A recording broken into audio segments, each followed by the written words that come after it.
ఎవరు కాశీ వెళ్ళనివ్వండి, ఎవరు అన్నపూర్ణమ్మ దగ్గరికి వెళ్ళనివ్వండి, ఏమంటారంటే అమ్మా నాకు అన్నం పెట్టమ్మా అంటారు. అథవా నా కుటుంబంలో ఎవరికి అన్నం లేకుండా ఏడవకుండా చూడమ్మా అంటారు.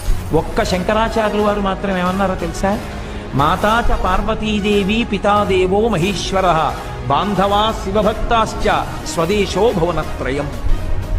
అమ్మా, మా అమ్మ నువ్వే, మా నాన్నగారు శంకరుడు, శివభక్తులందరూ నా కుటుంబం అమ్మా, నా బంధువులు.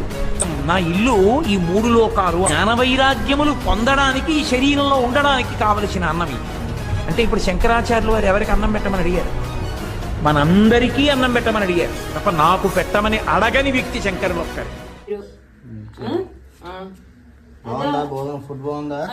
Thank you Balayya, super. Thank you Babu. Okay.